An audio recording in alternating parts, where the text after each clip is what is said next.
This is the old Doctor Who show, episode number 86, The Demons. Oh, the statues come alive! Go forward in all your beliefs and prove to me that I am not mistaken in mine.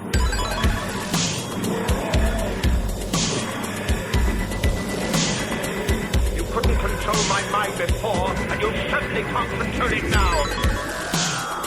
Would you like a jelly, dear? The TARDIS, when working properly, is capable of many amazing things. The reverse polarity of the neutron flows with the TARDIS would be free of the force field. But the TARDIS is more than a machine, Stephen. It's like a person, you see. Resulting reaction, describing. Are you ready? Welcome back to the old Doctor Who show, your tri-weekly classic Doctor Who review podcast. My name is Eric, and I'm here on a Sunday staring at my other half. My better half, they say. I guess he's talking about me. I'm Dan, because that does not sound like me at all. I still, it's been 4 years now, four glorious years, and I hate the openings. I just hate, why do I got to say my name? We don't have to. I'm not going to do it again if you don't know which one of us is which. I imagine that we have there's so many new listeners all the time. I hope our listeners have like a Tiger or Teen Beat style copy of the old Doctor Who Quarterly that has us doing, because I did all that. I did that photo shoot, and as far as I'm concerned, that guy said it was supposed to help our brand. Yeah. How are you, Dan? Speaking of brand, I just want to put this up at the top of the show in case people miss it at the bottom of the show. You can get stickers still. I still have some stickers. I'm looking here, and I've got a dozen or so stickers left. So you can send a self-addressed stamped envelope to P.O. Box 2131, Red Bank, New Jersey, 07701. Just include a little self-addressed stamped envelope in there so I don't have to pay postage, and I will put it in the mail. And it gets sent right to you. No need to send anything other than that.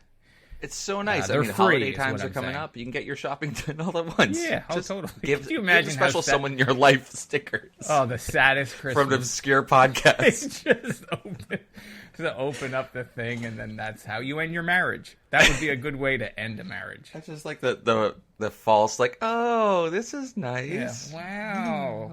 They just talk about a show from 40 years ago? It's still going on. Oh, it's still going on, this show. There's Doctor Who news. Who news?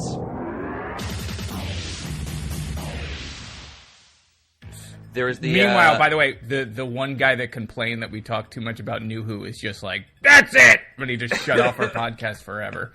But go on, yes. What news do you have? Long time. It's they dropped a promo trailer for the next season. Of Doctor Who. And it was like all the trailers do. It looks fantastic. I just watched them now thinking, oh, these are the best parts, and just waiting for the rest to kind of... Yeah, I'm optimistic. I'm hoping. Is it still the same? Is it still the same showrunner and everything? Like nothing changed behind the scenes? I don't think anything's changed. Because remember, there's all those... This is not a new Doctor Who podcast. I know, it's fine. I can still like new Doctor Who. It's not like I do. A rule that I have to just watch the old stuff. Thank goodness. Yeah, I saw it too. I thought it looked good. That's enough. We don't need to say anything other than that. Unless you want to. Let's just spend the rest of the hour talking about that trailer. I watched the trailer and I can't remember a single thing about it other than when I was watching. I was like, oh, that looks pretty good. Yeah, that's really all that it's supposed to do. Yeah, I'm just happy it wasn't like, a lot of modern trailers where they'll have like a slowed down version of a classic song, like played for emotional, you know what I'm talking about? Yeah, they'll have it's all fine. Everything's fine. Everything's great. So why don't we just jump into it and review the Demons? Demons? Who wants to say which? I believe, what? Last time I said Daemon because a computer daemon is spelled Daemon, correct? It is. Yeah. So, but they repeatedly say demon in the show, the episodes. And if you look it up, I think the actual pronunciation is demon, so I will just say demon. I've actually seen both, because I had to look it up as well. Let's get into the review, and let's switch make this them the back entire and forth review and is have just talking about. Let's have no consistency. So whatever you feel at the moment, be it Daemon, be it demon. You probably didn't have to say that out loud, because we'll just do it anyway. But if I say it out loud, then people realize that there's a genius to the show. Oh, I think that's assumed. That's assumed. Okay. Hit the button and let's right. Get our Damon on. Put on our life-size Matt Damon onesie that we've I have a skin suit. I have a Matt Damon skin. Ready? His real skin, too. That's why you haven't seen him in any movies. It wasn't just because the Great Wall bombed. Dan literally... It kind of looks bigger, and it's because I'm in... Okay.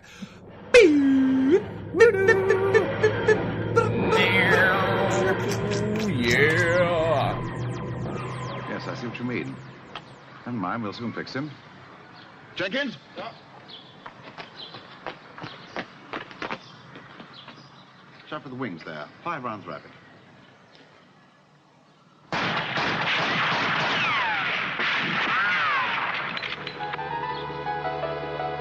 You realize, of course, that you're a doomed man, Doctor. Well, I'm a dead man.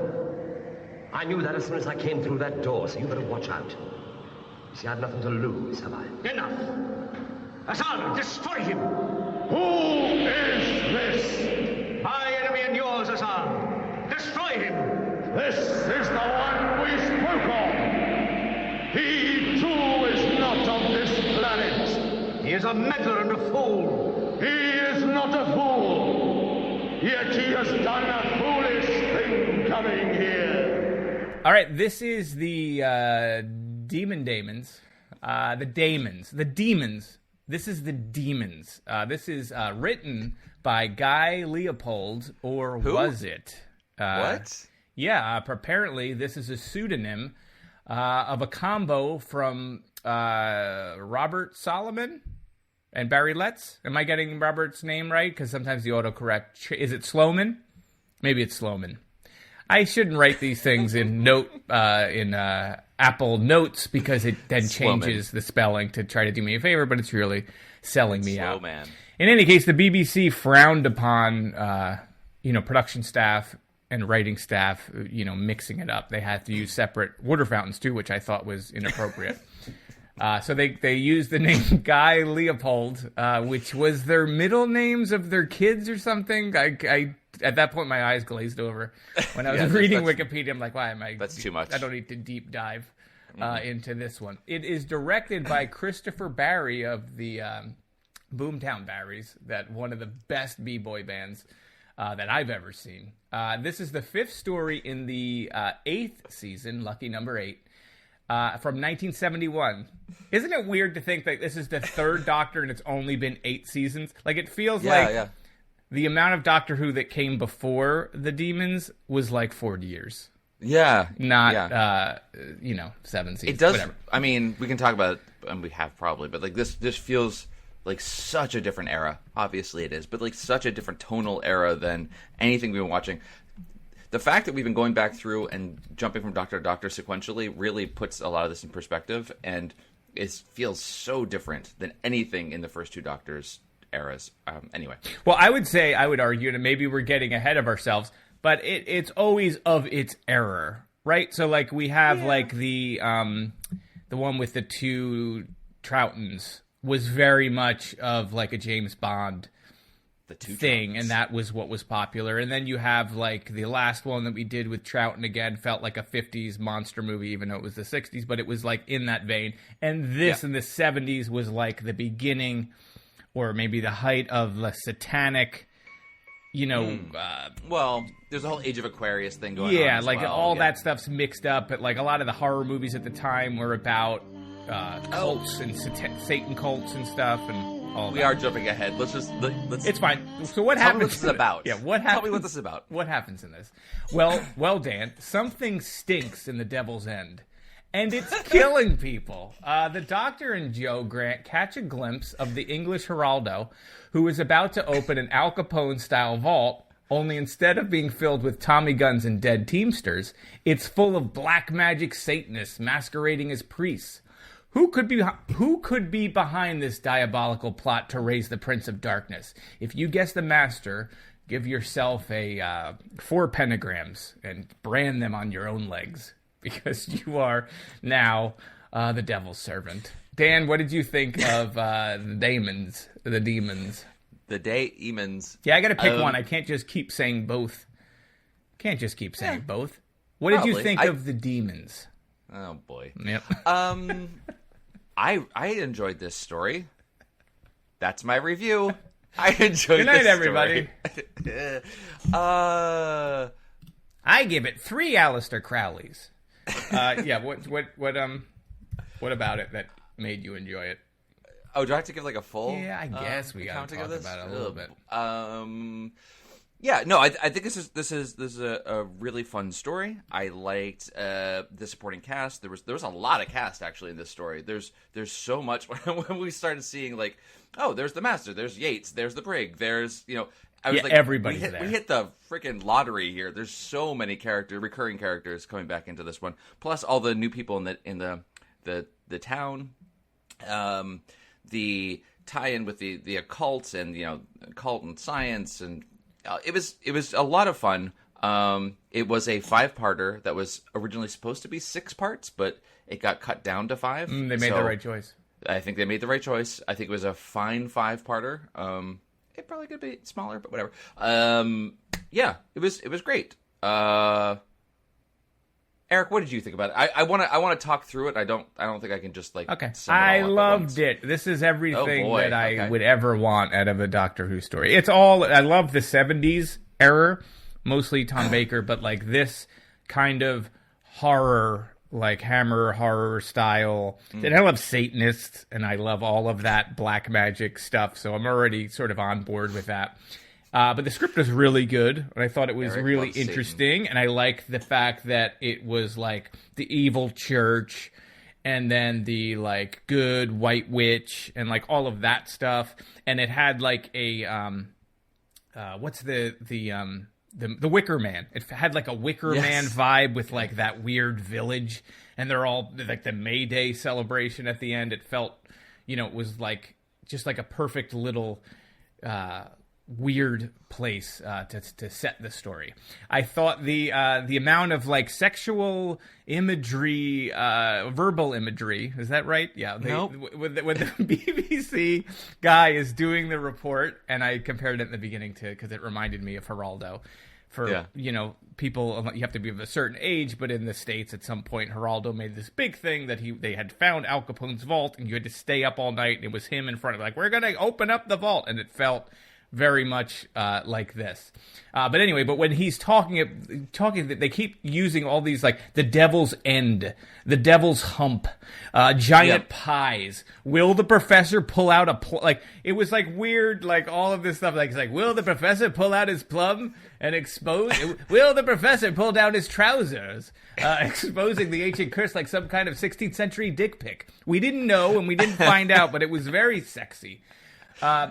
We got into speaking of sexist, I would say there's a scene that happens in the bar with the ruffians, the villagers, and then there's the bartender. Yes. And the bartender says something about the White Witch woman that has to be sexist, but I have no idea what he says. Are you familiar with this? Well, so he says something like how he's going to invite her to his room. Because he's known for that. Like, they're all talking about the woman, right? So yeah. Back up to what I was saying. The BBC is doing a special. There's a professor, because of course there's multiple professors, but let's call him Professor Oldie, is going to open up this tomb where there's the devil's magic and all that stuff's going to happen. And she's going around and warning people, hey, this is a disaster. You can't do this. I've seen the signs, and it opened up my eyes. And then, so the people in the bar are drinking, and they're talking about her. And one of them's like, well, what if she's right? What if she's right? And then the bartender leans in, and this is when he's like, if she comes around here, I'll show her where my room is, and you know what I'm talking about. It says something happened. I could not understand 90% of what the bartender says. And if you watch BritBox on the Apple TV, there's no subtitles, so you're sort of on your own. Interesting. Yeah, it doesn't matter. It's all fine. I'm going to spend the rest of the hour just looking that up, so you just go ahead and run with it. Okay, another scene that I like that's not story related. So we reveal that the vicar is the master, right? Can I just say real quick? Yeah. Before I watched the story, I was just like getting my notes together and came across the like DVD cover of it, and it had the master on it right in front, and I was like, God damn it! Every time I get spoiled, because the Master's usually like, oh, it's a reveal in the 5th part of a 6-part story that is actually, and thank goodness that he came up within the first half of the first. Right. They play it pretty Thank early. goodness, because I was actually kind of pissed off at first. Like, I got it spoiled right away. But anyway, I was just going to point out one of my favorite parts was when the Master was talking to the other priest, I think. And it's like an over-the-shoulder shot where they're talking back and forth. And for the Master's coverage, I think, or maybe it's the other priest's coverage, it doesn't matter. There's like a woman in the background with a shopping bag watching them film the scene, and then she disappears. Did you notice her? No. So during that scene, it's in the first episode, so they're going back and forth. All the way in the background, it looks like there's a woman with a shopping bag. I don't know if she wandered on set, or because most of this is exterior stuff that they shot outside, and she's just standing there watching them, and then they cut away. Eventually, she's gone. They had That's her the kind taken of stuff care of. that I pay attention to. Yeah. Another thing, another observation, stray observation. How annoying must it be to work at UNIT if it's supposed to be this like fancy United Nations thing that has that gets no respect? So there's at one point where the I don't know if it was Yates or Benton. One of them is like making calls, and he's like, "This is UNIT," and then there's like a beat. The United Nations Intelligence Task Force. Like, people have no idea what it is. And, like, how many times does he have to explain to everyone that he works for UNIT and then what UNIT is? Right. I mean, I guess, is it a secret government organization? Well, then why lead with But then why UNIT? is he saying it? Like, you're supposed to even know what that is. Right. And if it was secret, why wouldn't he have, like, a cover story that he's something... Yeah, I don't know. Maybe people just don't. Yeah, Sergeant Benton also had like a weird tucked-in shirt thing going. Like his whole like his satin jacket and his pants were almost too high, but was the jacket tucked in at one point? Like his whole fashion ensemble was weird. It is 1971. Right? What are you gonna do? It was like a weird color scheme too with his pants. These are the incisive details, right? that you come to expect from us. Do we want to talk about how Pertwee got called out for wearing a wig? That was a super funny moment. Nice. I love that. Loved that. Yeah, that was pretty nice. Why don't we just start at the beginning? We'll stumble through and then jump around a bit. Yeah. So we have the opening of this is a dark and stormy night. Loved it from the beginning. Yeah. That the tone they set. Guy coming out of a pub, driving rain, middle of the night, walking his dog. And comes into a graveyard and then is suddenly taken down. Yep. So from the very beginning, tone was great. And then we get to meet immediately after that Miss Hawthorne. So we get to spend a little time with this white witch cast in runes. So that was... What'd you think of Miss Hawthorne? There's a lot of the listeners are quite taken by her. I was a fan of her. I thought she was very funny. And like a different tone, like, you know, she was her own thing. I thought the actress did a very good job with the character. Yeah, I read, maybe you saw this as well, that originally she was directed to play the character as kind of like scatterbrained. Yes, and I like that she didn't. And she said, no, this is not what the character is. It is this instead, and it totally works. The character would not have made any sense. Well, it just wouldn't have had any sort of significance if it was just a complete crackpot scattered that everyone can just dismiss. When people do dismiss her in this story, we see her as someone who actually has a lot going on and kind of understands it in a certain way and is correct in a certain way as to what's going on. Yeah, no, I'm glad. Cool. I didn't know that originally it was going to be, you know, scatterbrained. Like, she's not the butt of the joke. And there's like a respect that is given to her because you're like, oh, she actually knows what she's talking about. The doctor identifies with that, right? Says she's right when everyone else is sort of laughing at her. And I liked how that all played out. I mean, some characters tried to make her the butt of the joke, but the story, like you said, the story didn't make her the butt of the joke. She actually was just a different perspective on the same facts that were present in the story, which is kind of cool. That whole tie-in between science and magic, you know, makes you think of the Arthur Clarke third rule that any technology sufficiently advanced is indistinguishable from magic. You've heard that? Yes. Phrase before. But that law of his didn't actually come into publication until 1973. So I know that idea has been floating around in his work, but it's just I like that Doctor Who does a serious take on that. Yeah, I thought that they did a good job too of not taking the magic away from magic, but like. You know, he's basically like everything has a scientific explanation, blah blah blah, and it's not like a pull the mask off and it was the neighbor Stevens, shake your fist at him. You know, the magic itself was was necessary to control. I forget they talk about like focusing the mental energy. Yeah. So like ritual and magic and all of the black arts. Yeah. Are all legitimate. It's just that it's not working in the way you think it's working, but all of that stuff is necessary. So, like, these wizards and sorcerers and stuff are actually doing things. They just don't. Right. They're doing it in a different way. Yeah. No, I thought that's a really good way of putting it too. Yeah, I thought that's what I was trying to say about Miss Hawthorne. She's addressing the same set of facts, but from the vantage point, this is all magic. When the Doctor is saying, "No, it's science," but you're not wrong. Until he says she's wrong. Right. Yeah. All right. So this happens. This guy goes down. As I mentioned earlier, there's a BBC show going on. So that's how the Doctor is actually made aware of this. Everybody's into this thing. This big reveal is winning the ratings that night. The Doctor sees it and he realizes immediately that she's right. So how does he actually know much? The Doctor, like in general. I mean, no. I mean, just he watches her on the TV, right? And she says, "You can't open this.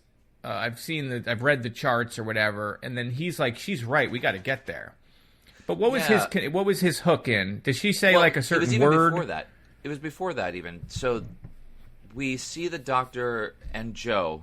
The Doctor's tinkering with Bessie. Yeah, and that whole thing. They're talking. They use that joke and magic. They use that a lot. And it actually is kind of cool that they do. I like that they spend all this time on this Bessie thing that he can remote control from his pocket. And then it's like, oh, that's not the end of it. It's going to happen again. Oh, that's not the end of it. And even to like the very last scene, they bring it back. Yeah, but go on. So we see them at first, and was it Yates that came to pick up Joe so they can go watch this thing? Yeah, I will confess, I will get Yates and Benton mixed up. Cannot tell them apart. Anyway, so yeah, comes to pick up Joe. Doctor's not interested until they mention that it's in Devil's End, and then that twigs something for him, like Devil's End, that it seems to have this significance, but we never find out why. Like that has, it seems like it's jarring something in the back of his head, but we don't know what that is. Yeah, well, let me ask this then. Let me pose this to you. Do it. He immediately understands enough that he has a slideshow prepared. I don't know when he had time to put together the slideshow, but he much later. He knows that the demons have been around forever. So perhaps he knows locations of the demons and knows the last demon is located in Devil's End. Yeah, maybe. I mean, I guess it's not a surprise to him that. And by the way, is it the Ronnie also around during all these great moments? And is it like the Ronnie and the demon working together? Because you get that a lot, where it's like this thing has been here forever, and it's the response. It killed JFK. Right. Right. But yeah, go on. Well, I mean, that's even New Who. Yeah. So I guess maybe it was the combination of the fact they're digging up and excavating a barrow, and that it was in Devil's End, and then he put 2 and 2 together in Time Lord mathematics and figured out like, oh, this must be the demons from Deimos. Right. So maybe, I don't know. It wasn't clear, but then he gets very excited, and then I guess they drive in separate cars to go watch the thing. So. Now who is talking about the demons?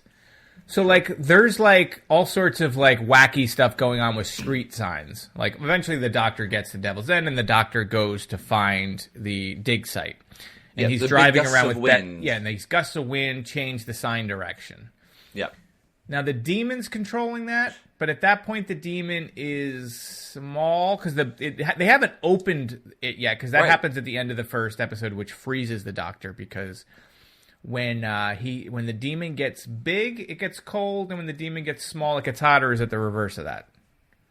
Yeah, I can't remember because it's consistency with it, because he's he lays it out though. He does lay it out. He does, but I okay. So when they open the barrel, the Doctor freezes, but we then see later, almost immediately after that, the helicopter shot wave of the giant hoof prints. So we know that he's 30 feet tall. So he froze then. But then every subsequent time that the thing grows tall, there's a heat wave. So I don't think they actually are very consistent about it. He does lay it out that I think it has to. I think it has to be a heat wave when it shrinks, because you're taking a thing of a very large mass and shrinking it. And the energy has to go out in the form of heat. And the reverse is true when you are small and you get massive. You have to suck the energy into you. So it would be cold when you get big. When you get huge, everything gets cold. Everyone knows this. It's the opposite of what happens to a grown man. The shrinkage happens the opposite of the way you would think. That's how you remember it. That's how you have to remember that.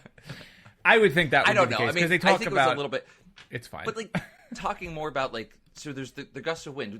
The spinning signpost part was the second time we see it, maybe third that we see it. The other time we see that before then was the big gust of wind when Miss Hawthorne's walking down the street and she runs into the police constable and they're talking and chit-chat. Then the wind blows and he's mesmerized and picks up a huge rock and is going to bash her over the head with it.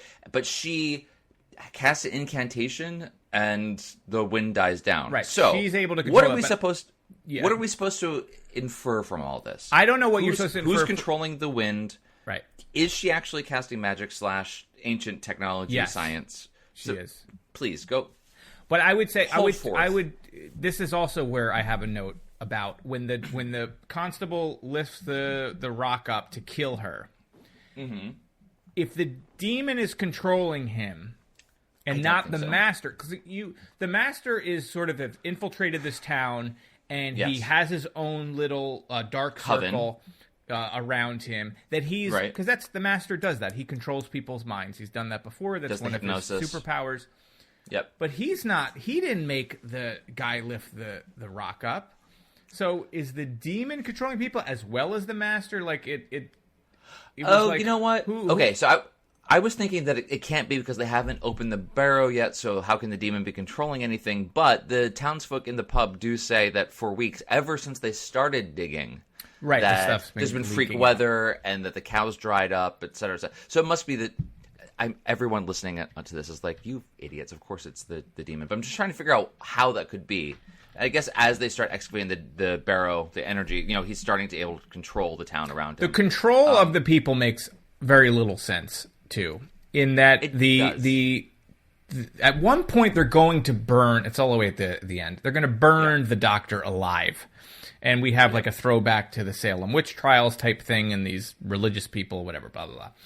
So they're about to burn him alive. And one of the guys has the torch, and then the bartender, who is the head evil, or the most evil of the crew, is like, burn him, burn him. And he's about to burn the doctor, and then the White Witch comes out, and they do a little magic trick, and, look at that sign. And then Benton or Yates, take your pick, is shooting at the thing, right? Bates, yes. The guy that's about to burn the doctor doesn't, and then instantly is their best friend and is hanging out, and like it just was the master controlling him? And all of a sudden because the other guy, the bartender, stays evil until he gets killed by the little sea monkey, the silver sea monkey. Didn't it look like a sea monkey? It did. It was a weird. Yeah.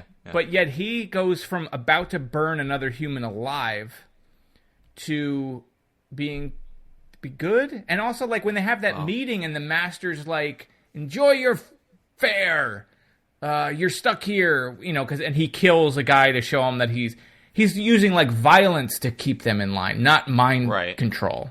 Right. Well, but then why? Too, because he does. Yeah. It's just a weird. It just felt like, are they under a spell? And why are? Yeah, I don't know. It's okay, fine. so I totally agree with you. I don't understand. While I thought it was cool that we see this constable about to kill Miss Hawthorne, it wasn't cool that he was about to kill her, but just like anyway, you know what I mean.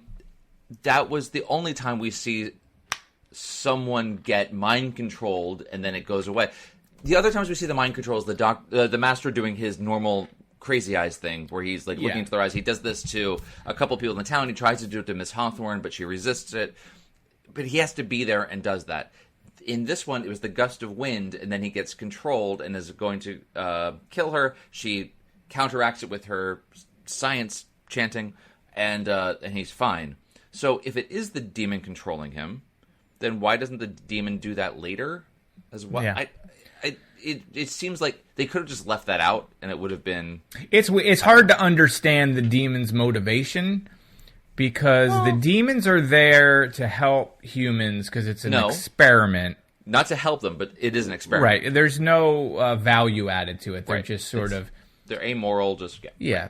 But what is the experiment? And then at one point he's going to decide to give all his power to the person that was the best on the planet, and then... But I don't know. I'm just, it's hard to understand. Like, the master thinks he can control the demon, and the demon's like, you can't control me. I don't obey. Right.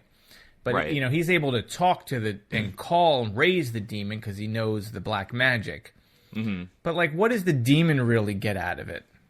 Right. So the race of demons was on Earth for 100,000 years. And he's the last this experiment, whatever it is. Right. And he's the last one. So his responsibility to either blow everything up because the science experiment was a failure, or pass his power to someone else. I don't understand why that's the choice. Right. But and what again, happened to the I'm other demons? Did they I'm die not an in ancient alien, so how can I possibly know? Yeah, very ancient aliens. This is also steeped in. A lot of that stuff was going on in the 70s, so, Yeah. What happened to the other demons? Sure. Did they die in a demon retirement home? Like, where did they go? Did they... And at what... I don't know. Was it like he's trying to raise a super race and to have someone... Because he doesn't care if you're evil. He's going to gift it to the doctor. Right. Yeah, he goes back and forth a couple of times, which was a little annoying. Yeah, and then he's killed by the power of sacrifice when Joe decides that she's going to give her life. He can't compute and die. So I don't know. I just found the demon as I love the demon. I thought it was a cool design and the furry pants and the shirtless monster. That was all fine. It was here's my hot take. The demon was the worst part of this story. The demon as a character, or the design of the demon? Yep, all the above. I thought the design was cool. I mean, the concept was good. I liked the concept of it. I think the execution, the vocalization, the vocal performance of the actor doing the demon did not do it for me. Couldn't stand it. I thought the design of the demon was fine. Was fine. It wasn't great or anything, but it was okay. Sure, it was like a big pan. No, see, I would disagree with you. I thought they did a really good job, and it was sparse. You didn't get a lot of demon. That was the saving grace. And I thought the way they did the camera work was the best you could do. Like, it was a lot of, over the shoulder from a high angle to try to make them feel smaller. It was like stuff you would see in, like, the Lord of the Rings. There were very few moments where the special effect of the demon growing, for example, there were only a few moments where it's like, oh, this is really limited by the era of what they were able to get away with. The growing was a little weird. Contrasted with some of the other effects that they did, which were really, really, really convincing. The fact that at the end when they blew up the church, that looked absolutely convincing. And I read. That was cool. That was a miniature, right? That the BBC actually got complaints like, how could you blow up a church for this? Like, people thought it looked real, but whatever. So the contrast between how good some of the effects looked versus what they did with the demon, what they did with the gargoyle. Oh boy, yeah, that was a little rough. Terrible. Yeah. It was. I mean, the design of the gargoyle was awful. When it was actually like a quote unquote stone gargoyle just sitting there, totally fine with the tongue sticking out, like that's really typical. No, the guy in a spandex suit with a mask with a tongue sticking out was not great. But all of like the way that they move their body and like blowing things up, and I was in for that. I enjoyed it because it was campy. I don't think it was especially good. No, but I enjoyed it. Okay, so the demon can control humans, assuming he controlled the police officer. He also can control inanimate objects like a gargoyle statue. Now, that the statue gargoyle demon... Wait. But the gargoyle statue was under the master's control, not under the demon's control. The master uses him to kill people. Well, I thought the master was just doing his master control thing. I think that... But I thought he was considered... We are getting so much wrong, I'm sure. Well, I thought he was also a demon, like a mini demon, like a mini boss, and the big boss. But I assume that they were of the same ilk. It was something along... They say something along the lines of that energy has to go someplace, and that was... It was a side effect of him summoning the demon, that this energy went into the guard. They say something along those lines. But demon energy, right? Sure. Demon energy, no? Yes, but it's the master that's controlling him. I think the master has some control over it, but also I think the demon does too, doesn't it? It didn't seem like it has the same kind of magic. I mean, maybe he does, like, but the master's not doing the dome of death, like the fire dome. That's the demon doing that. And it's the same kind of like heat explosion that when the demon's disintegrating people. Like, how is the master able to? If that's not demon magic, like, no, it's demon magic, but it's the master controlling. It's, like I said, I feel like they said it was a side effect of him summoning the demon, just like the freezing cold or the heat wave or whatever. This was just the energy going out, and it brought this thing to life, and it is under the master's control. So it's the demon's energy, but the master's controlling it. Okay. That's how I took it. I'm probably wrong. Everybody, no, it's fine. I mean, everybody at once just scream at your podcast player. Yeah. And and the master just wanted the power, right? We all just want the power. What I want to do is get hung up on the minutia of this story. Well, what else is there but to get hung up on the minutia? Hey, remember when the doctor yelled at the brigadier? Like, just berated him, and then Joe said the same thing that the doctor said, and then he publicly scolded her and embarrassed her in this weird power dynamic display, and then Benton laughed, like secretly laughed and got caught. What was the point of it? I don't know why they put Joe so much fun of Joe. Yeah. And it's stuff that he just said. She says something he would say because she's trying to fit in because he's this weird character that sort of, she just wants his approval. And he publicly shuts her down. And at the end, by the way, she saves the day. She wins. Without her, the doctor's dead. And he's like, you did a really good job. She's like, did I? Go get changed. The men are talking. And then they send her off to get out of her white dress. And then they were like, well, this is really what happened, fellas. And then they all get their cigars out. There's some horrible sexism going on here. I mean, the fact that the doctor says, did you fail math as well as science? She was a unit scientist. I mean, she was like a lab assistant. She was a unit scientist. And he says, did you fail math as well as science? In front of everyone. And the fact that she saves the day, but it's because this is my read on it, because she's an emotional woman and jumps in front of them. Like, your emotions are illogical, and that's what saves the day. Like, it is horribly sexist the whole way through. So even though she does get to be, the one who carries the day, it is still reads as a sexist sort of.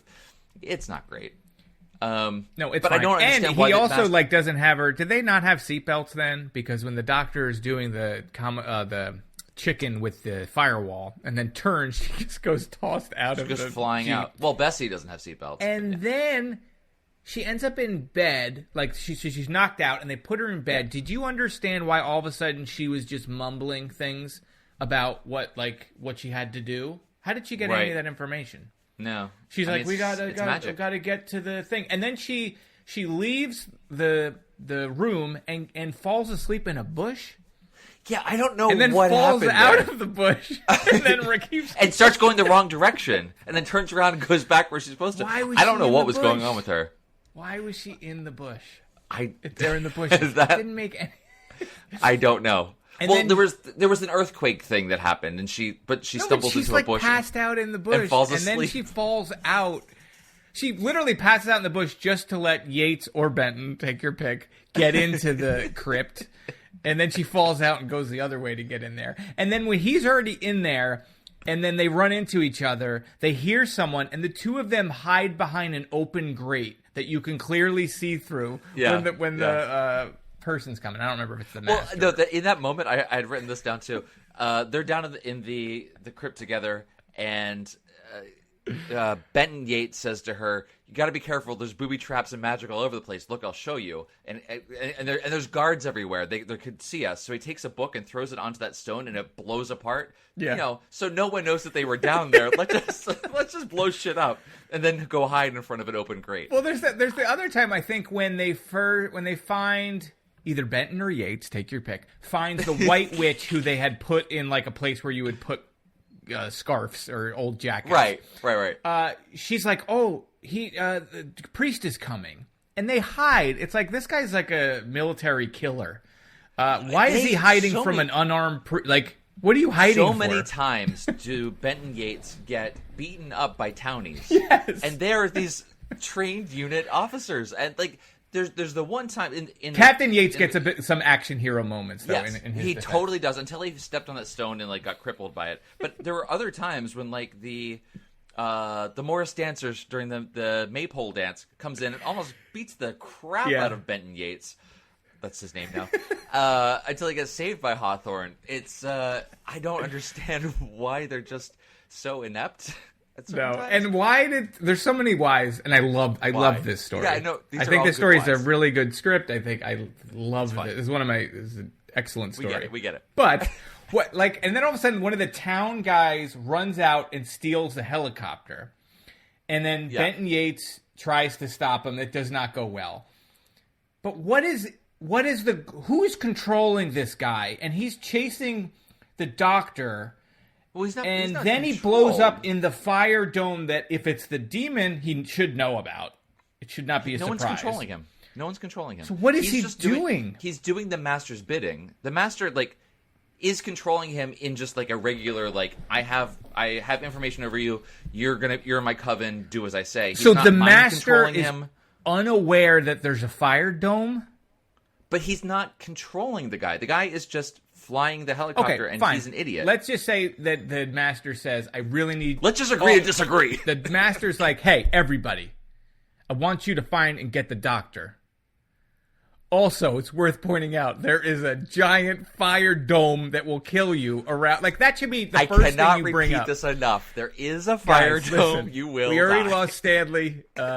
Peter, I'm looking at you with your singed eyebrows. We cannot... I don't know. It felt like all of that was just for the action scene. It had no... Totally fair, and that's fine. It was meaning. I don't understand... This is not unique to Who, but, I don't understand scenes where the... I don't understand who wrote the word boost and put it near that switch so that when they were ready to give it a boost, they knew which lever to throw. It's the big boost button. I don't understand scenes in any popular fiction with a car driving and a helicopter chasing it. What is it going to do? Is the helicopter supposed to land on the car and push it off the road? Because then what happens to the helicopter? It goes flipping over and they die.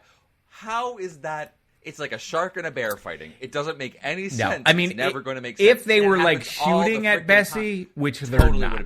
That would have been fine. They were not. And he meanwhile, Benton Yates... ram him off the road. Yeah, Benton Yates is on the motorcycle, going to help him. Yes. But is he? Because he doesn't... No. He just goes up and goes, I can drive them off you. And the doctor's like, no, you can't. He's like, fair enough. And then he just takes... There's another scene that's not the exact same thing, but it's Benton Yates is like, I'm going to go check out the village. And the Brig's like, no, you're not. He's like, okay, no, I'm not. It's just the entire scene was about 30 seconds long just to do that. Was there a lot of butt slapping? I have in my notes, I was watching it. I have in my notes lots of butt slapping, and I can't remember if that even happened once. But it must have, right? I think your note was asking for more butt slapping. Yeah, that might have been. That's what you wanted. You wanted more butt slapping. Yeah. I don't recall any. It's fine. A surprisingly Maybe there scant wasn't amount enough. of butt slapping. If you noticed a lot of butt slapping, reverse the please polarity. write in. We got the reverse the polarity Reverse the line. polarity. That's a fan favorite. Okay, so let's talk about the whole unit thing. The fact that the Brigadier is in this is fantastic. He didn't have a whole lot going on until the very end. No, his entire role was to drill a hole in the firewall, and then get in and really not do much after that. Yeah. Other than get soldiers killed. Boy, did he. So there's the whole thing with him and the technology officer, whose name is Osgood. I don't want to make too much out of that, but there's an Osgood. Oh, there's several Osgoods. There you go. Throughout the show. But anyway, technology guy, unit, Osgood. This tech guy can't figure out how to make a simple dynamic energy extractor. Yeah, what a friggin' idiot. So they can punch a hole in the dome. Does the doctor know that punching a hole in the dome is not only going to let them get through, but will also weaken the demon? Yes, and he says he knows that. He says that. It's siphoning off the. Okay, right. Part of his. He wanted. Thing. Right. Because he wanted them to punch a hole in and bring the machine first. Like, get that over to me because I need that. The rest of you can wait, but they don't. They go in first and then they bring it through and it explodes. But honestly, what difference would it have made? Because they get it through before it explodes. So even if they brought it through first, it would have exploded. I mean, it was going to explode. It's built. It's a lot of work for something that doesn't work out. Yeah, so that's what I was thinking when I was watching this. Is they punch the hole in the dome so that all the unit soldiers can get in, so that they can ... Like, what are they planning? Well, all because then the doctor at the end, when he confronts the demon, is like, I got a machine. You've seen how I use it. And the demon's like, yeah, I know. I blew it up, or it's gone. He's like, I got a second machine. And he's like, no, you don't. And he goes, yeah, I don't. Like, he doesn't even try to push the lie more than a few feet. But I thought that was actually kind of interesting. It's like the demon, it's just showing his power. Like, the demon's kind of omniscient and knows. Like, he even knew that the master wasn't from Earth. Yes. Just by looking at him. And then knew that there was another one on the planet. Right. So it's just showing his omniscience. Like, you can't lie to him. You're not going to get away with that. Yeah. Yeah. So we had that. So the brig does get in and brings all the commandos with them, and all they do is just keep shooting at the gargoyle, and it doesn't work. And so they just keep guys shooting more just keep at the gargoyle. Getting disintegrated. Yeah. And then they blew it up with a bazooka, and it reconstituted again and came back at them. We are missing one piece. Okay, so we get all the way to the doctor has to literally show up to tell them how to build this thing, which is the only reason he drives, so we can get the aerial helicopter battle. Then when he gets there, he then takes the motorcycle from Yates to drive back. So we have the doctor on a motorcycle. At one point, I don't remember, I think it's one of the townspeople's about to shoot the doctor, and then he wipes out on his own. Do you remember? He takes a shot at him, and I thought it like hit the motorcycle and threw him off. I thought he fell before the shot was taken. Like, he's about to shoot, and then the doctor falls. He's like, I guess that shot, because, whatever. Yeah. So then he gets back, and while this drain is happening, that makes the sea monkey go a little wackadoo, and the doctor's able to go past it. Mm-hmm. So you think that the doctor actually was shot, and that's why he fell? I thought the motorcycle was shot. I thought he just fell on his own because he didn't know how to drive. Oh. We'll never know. I have a more charitable read on the scene. Can I just mention real quick? So the fact that what happened? The brigadier comes in with the brigadier soldiers, and they're shooting at the gargoyle. He says, "The winged one, 5 rounds rapid." To the one soldier to shoot him, and apparently that's like a really famous line in all of Doctor Who. Yes, and that's the name of his book. The name of Nicholas Courtney's autobiography, which is kind of fun. There you go. 5 rounds rapid. And I believe that everyone's like, "Hey, you idiots!" He didn't even mention it. So there you go. Yeah, and then I believe that this is his personal favorite story that he did. Chaps with a wing there. 5 rounds rapid. Okay, so what else do we have going on? The evil church first, the witches we talked about. I will say this in terms of the outside form, to talk form and not story. Sure.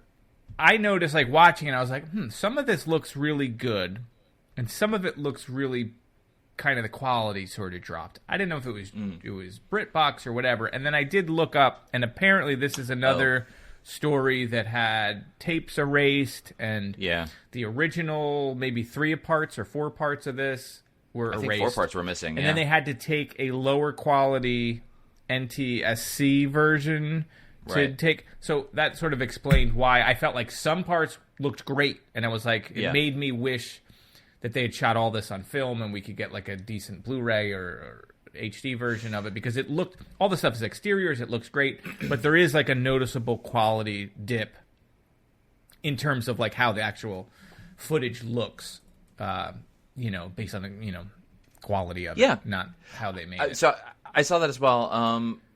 Apparently, take it for what it's worth from the wiki, the original videotapes were 625 line PAL, which means it's higher resolution than DVD. 480p would be the equivalent, basically, if I'm doing my conversions right. So it was, so the original source was very high quality, and then they had to reconstruct it using other pieces to put it back together.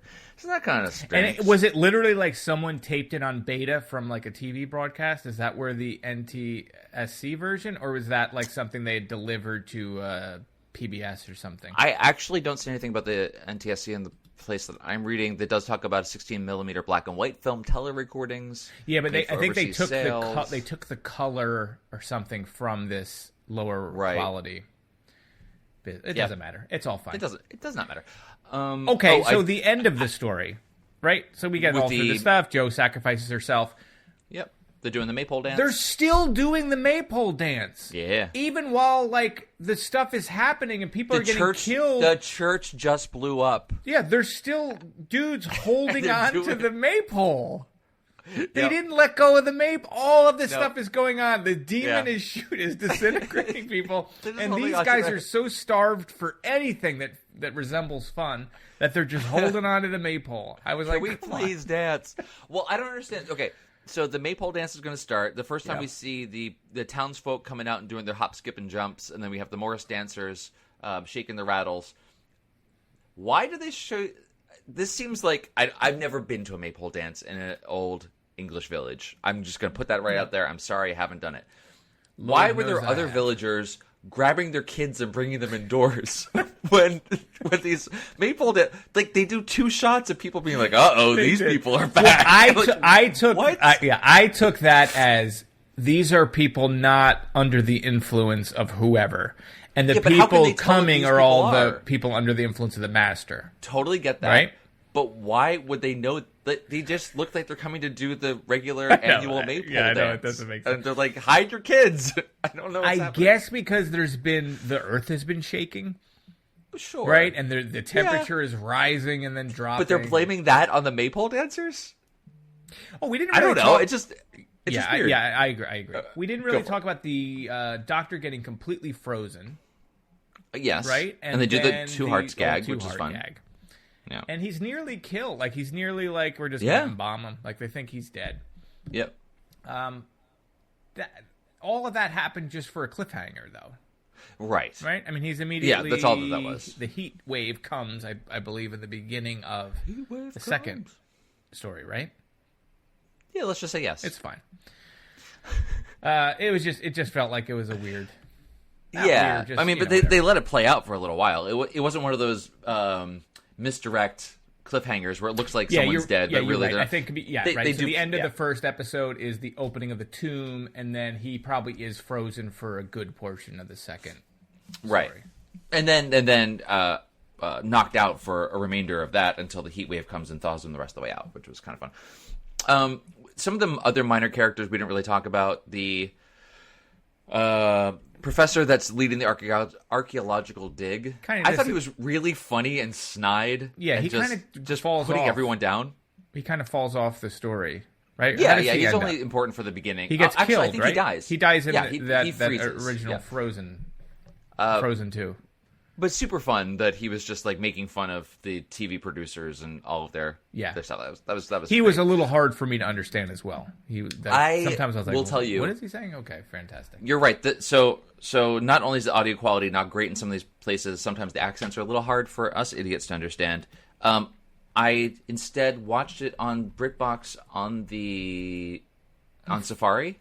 And put that onto the TV because then you can get the subtitles. I should do that. Little trick for next time. It is right. a little bit easier. Anyway, that aside, the TV presenter that's doing the whole Geraldo Rivera digging into the barrow, I couldn't help it. He made me think it was Eric Idle doing a Monty Python sketch of a TV reporter. He just felt so over the top in camp. It felt like a Monty Python sort of bit, but it was not. Anyway, I just wanted to throw that out there for no freaking reason. What else do we got? Oh, the incantation that the master is doing. Did you see what that actually was? No, what is it? Like what the words were? Yeah, it is. Mary had a little lamb spoken backwards. Oh, fair enough. And originally they were going to, this is according to Wikipedia, I don't know if this is true, it was going to be the Lord's Prayer done backwards. Oh, but that was subversive. Too much. Yeah, that would have been too much. But they can talk about the devil all they want, but they can't do that.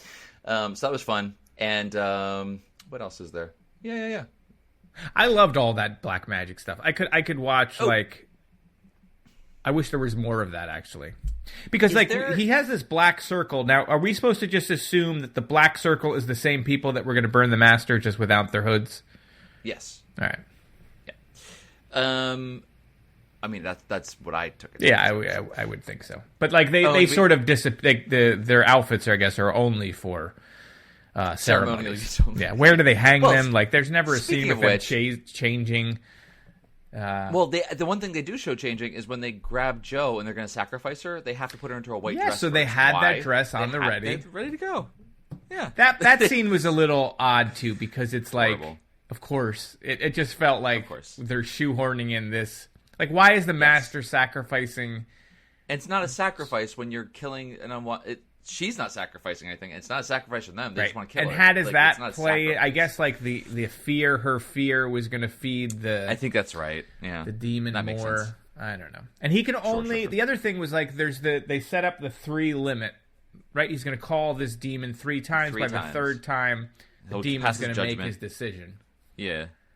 So like the Trinity. Man, you can read into that what you want. Sure. 3. How do we tie in that guy's newspaper coat into a reading of Church Versus? Yeah, that freaking newspaper coat. That whole scene, like, that could have been the movie, too. Like, just the lunatics at that, like, it was like a horror movie of just, like, the Mayday gone wrong. Where they're, like, burning people alive and wearing dumb outfits. All of this recalled for me, have you seen the Mystery Science Theater 3000 episode about Manos, Hands of Fate? It was very Manos to me, but it's all the same, genre for me. Loved that.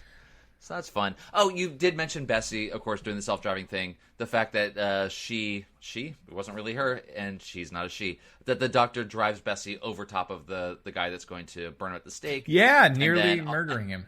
And then also when the master's going to get away, he jumps into Bessie and just brings him back. And the master's like, you got me. He could have just jumped out of Bessie, but decided not to. He gave up pretty quick. Like, he just was like, all right, fine. You got me.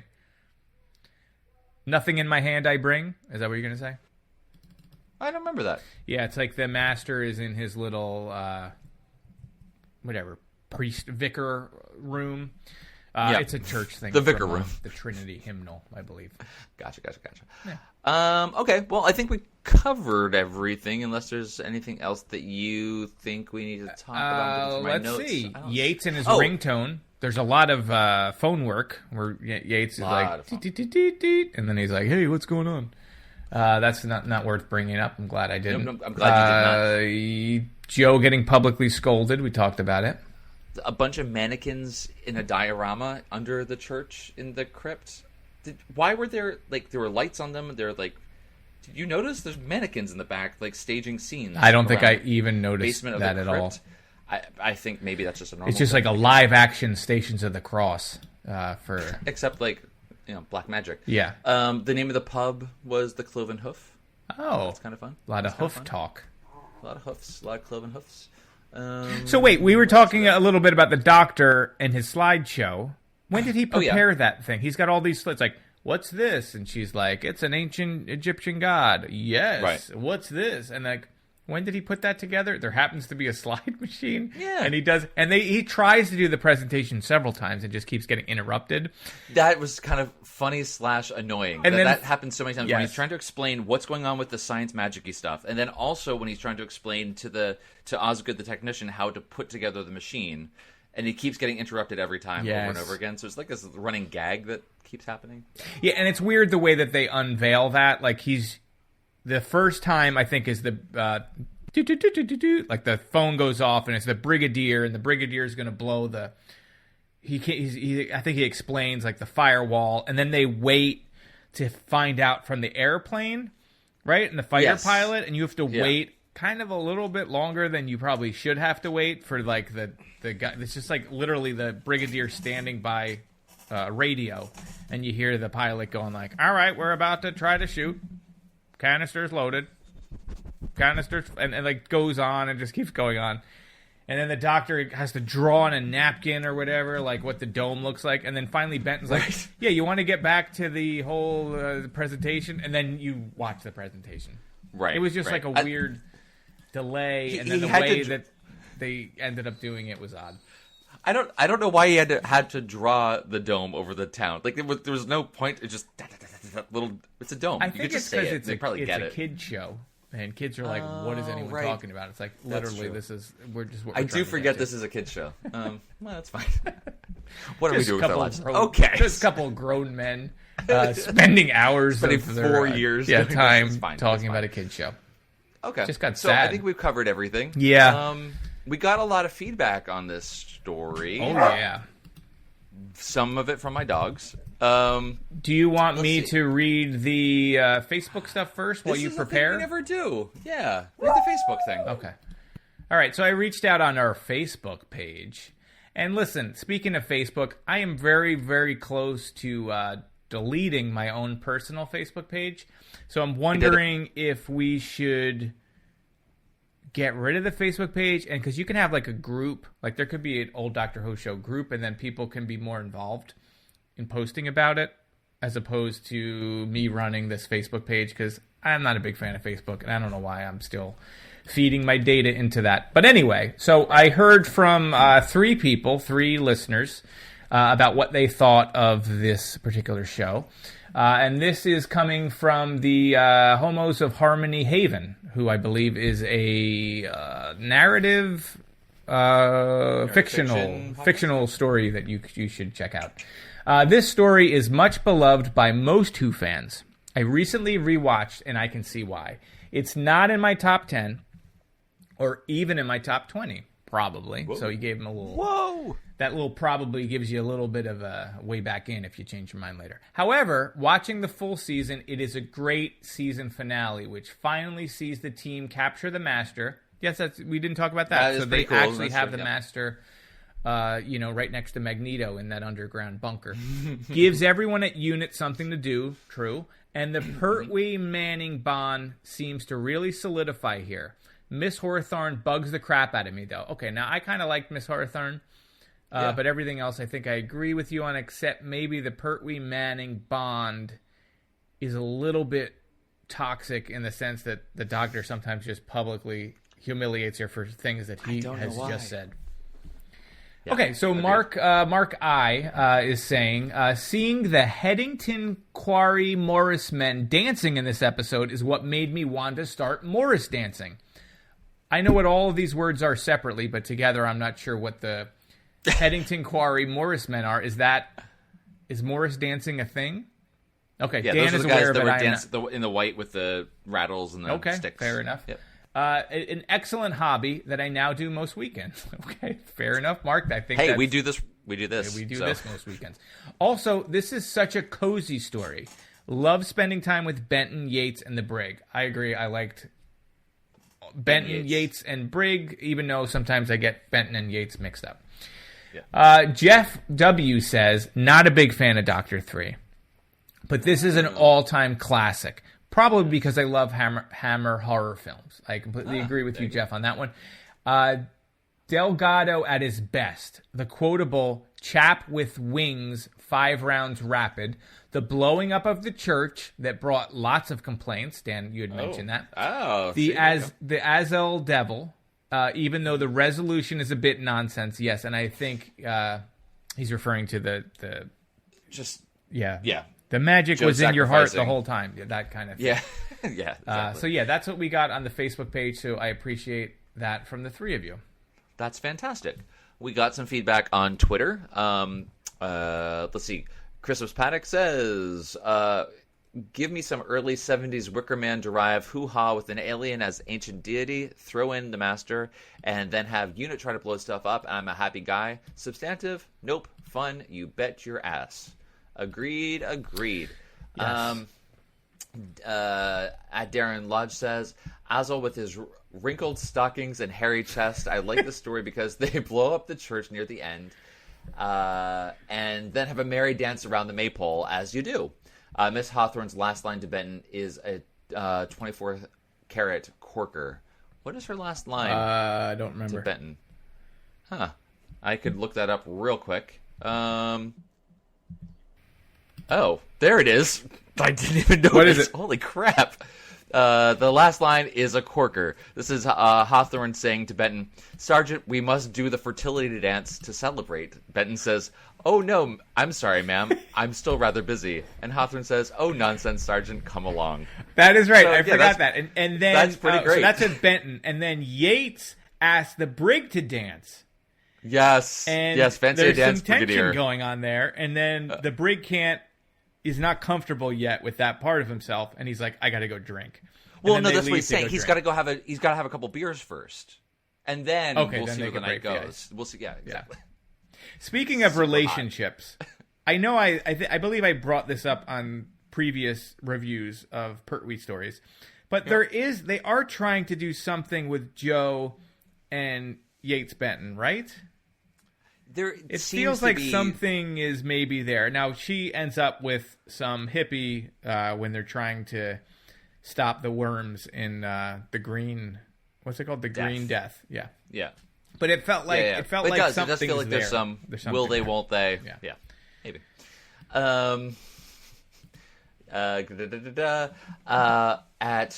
At Where Taco 42 says, absolutely great episode. That's an absolutely great handle.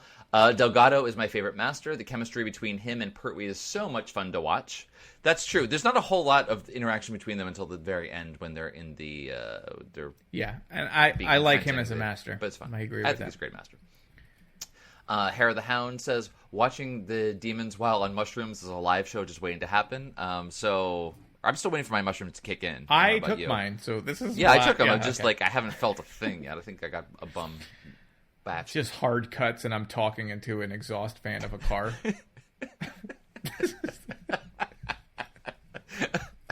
Oh, that's great. Okay, let's see. Gallifrey's Most Wanted says, I think it's one of the near-perfect Pertwee era stories, a tightly written and directed production, something for all side characters to do. And that's the thing that I always bring up. It's like there's not enough for everyone to do. Yeah, everybody's got something to do. It's really well done. Even Joe, despite the fact that she spends some portion hiding in a tree falling or into sleeping bushes. in a tree, has business to do. World Enough and Time podcast says, love it! ! One of the coziest stories, perfect viewing in one go on a cold, rainy winter afternoon, which it is. Yeah, it's raining in New Jersey.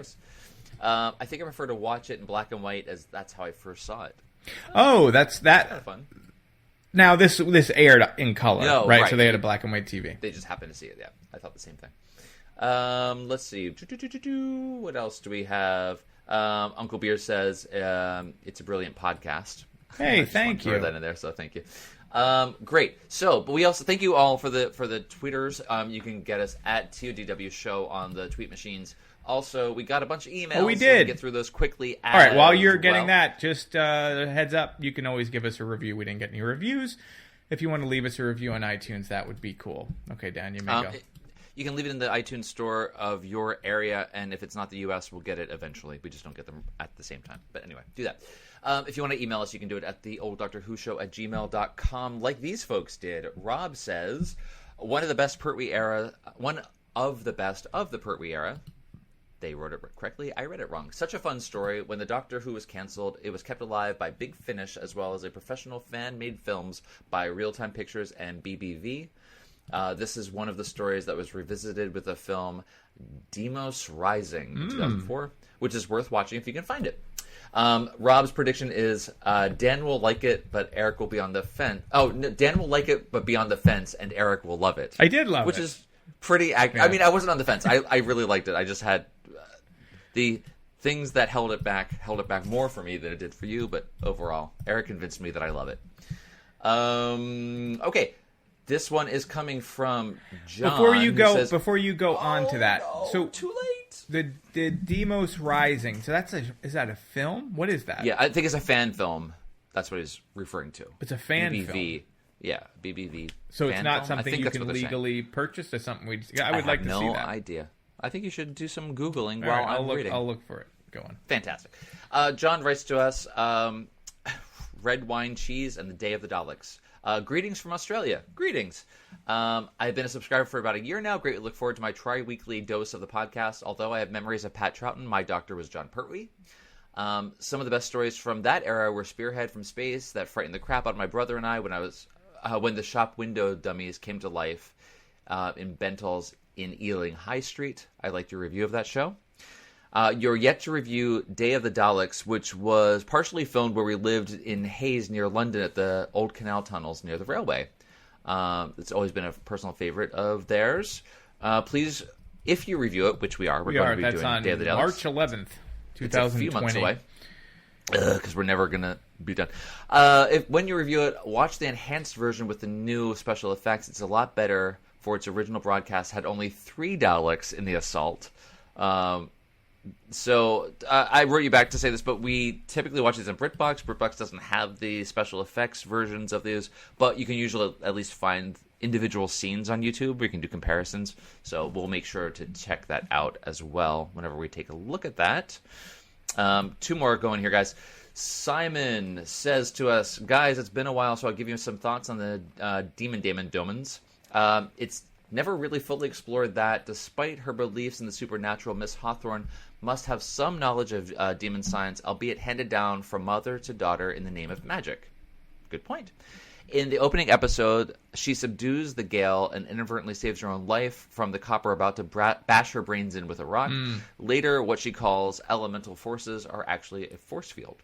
So yeah, we talked a bit about that, the science versus magic stuff. When the Doctor comes along, he is urging her to call it what it is and not to dress it up as something else. He's being the man of science here and dismissing local customs in the name of cold, hard facts. I do wonder if other doctors would handle it differently by saying, yes, it's all ancient alien science, but your customs are important, too. Maybe. I mean, every doctor has their own take on it. I have a feeling Colin Baker would have probably been more dismissive of her than... He would have just strangled her. Just it ended so violently.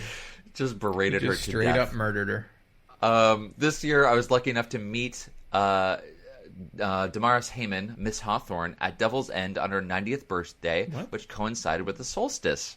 She was an utter delight. I hope he was invited. Everyone fell silent. It's like he just came in through the window. Well, so this is Uncle Beard on Twitter. Okay. So Simon and then also Hera the Hound wrote as well. The two of them went with a group to an event. I have a photo here, guys. We can put this on. I'll email you back if they say it's okay. We'll put this photo, which is adorable, onto the show page of you guys there.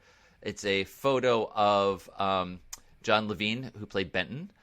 Katie Manning, who played Joe, a couple of their friends, Jixter on Twitter, Uncle Beard, and Hare the Hound. Also, Richard Franklin, who played Yates, and Damaris Heyman, who played Miss Hawthorne. They're all sitting there in Bessie, in the middle of the town. You can see the church in the background. It looks exactly the same as it does in 1971, which it's probably looked the same as it has for decades and decades. Very cool. So it's a really awesome photo. You guys are super fans, and I love it. Thank you for sending that along.